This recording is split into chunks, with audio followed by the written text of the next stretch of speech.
Dikisahkan, di Tarim Yaman terdapat sebuah pesantren bernama Rubat Tarim. Pesantren ini sangat masyhur dan telah melahirkan puluhan ribu ulama dan dai yang tersebar di seluruh dunia.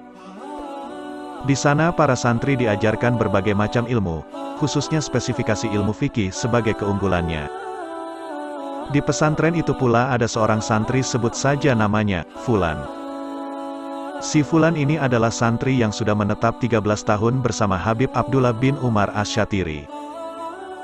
Ia sangat cerdas, hafalannya kuat, tangkas dan rajin hingga dikatakan bahwa ia menjadi santri yang sudah mencapai derajat mufti saking pintarnya. Ia juga hafal semua masalah fikih yang terdapat dalam kitab Tuhfatul Muhtaj, sebuah kitab yang tebalnya 10 jilid cetakan Darud Diak atau 4 jilid cetakan Darul Kutub Ilmiah. Kesehariannya di pesantren, si Fulan ini disukai oleh teman-temannya, sebab ia dibutuhkan oleh rekannya untuk menjelaskan pelajaran yang belum dipahami serta mengajar kitab-kitab lainnya. 13 tahun menjadi santri Rubat Tarim, tentu saja hampir dipastikan kapasitasnya ia termasuk ulama besar. Namanya pun tersohor hingga keluar pesantren bahwa ia termasuk calon ulama besar yang akan muncul berikutnya. Hingga akhirnya setan mengelabui si Fulan, ia pun merasa orang yang paling alim. Bahkan ia merasa kualitas dirinya sejajar dengan kealiman guru besarnya. Tidak cukup sampai di situ, kesombongan itu berlanjut hingga ia berani memanggil gurunya dengan namanya saja. Ya Abdullah. Di mata para ahli ilmu panggilan ini merupakan tindakan yang sangat tercela dan kesombongan yang nyata. Melihat kesombongan si Fulan, Al-Habib Abdullah Asy-Syatiri sabar dan memilih diam saja. Kesombongan itu pun berlanjut, si Fulan pada suatu hari akan keluar dari Rubat Tarim untuk menuju kota Mukalla untuk berdakwah.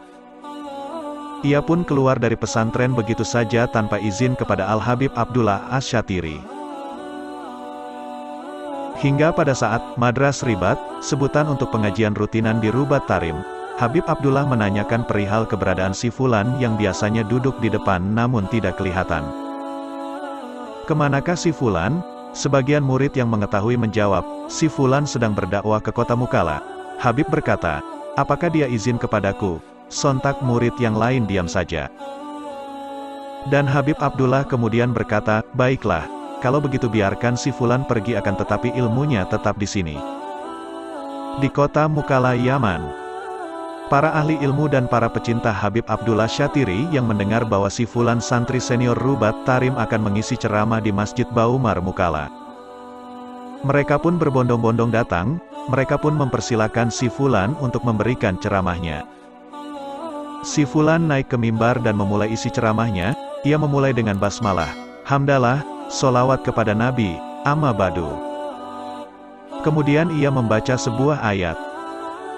Ketika ingin menjelaskan ayat ini, si Fulan tiba-tiba terdiam seperti kayu yang berdiri tegak dan kebingungan. Ia tak mampu berbicara menjelaskan ayat tersebut. Hingga dia duduk 5 menit dan hanya terdiam di hadapan jamaah. Hingga akhirnya dia duduk menangis karena semua ilmu yang pernah ia hafal hilang seketika.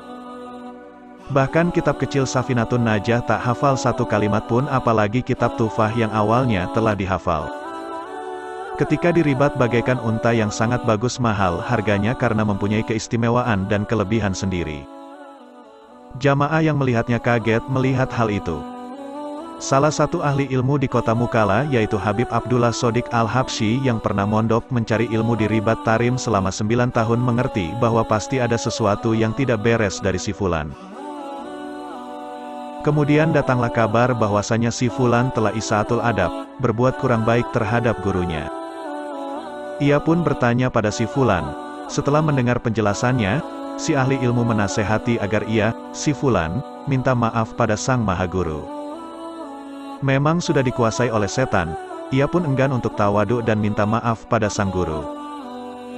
Hidupnya pun bertambah tragis, ilmunya sudah hilang dan tanpa ada keluarga yang mau menerimanya, tanpa teman yang peduli pada nasibnya.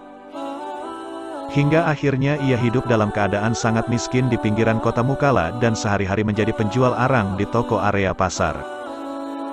Akhir hayatnya ia hidup dalam keadaan miskin, bahkan untuk kain kafan pun ia tak punya dan diberi sedekah oleh ahlul khair yang dermawan. Innalillahi wa inna ilaihi rojiun. Dan salah satu yang merawat jenazahnya dan memberi sumbangan kain kafan dan pengurusan jenazah beliau Habib Abdullah Shodiq Al-Habsyi. Betapa berharganya adab kepada guru dan sifat tawadu. Mudah-mudahan Allah menjaga kita dari sifat-sifat tercela. Amin. Sekian. Terima kasih.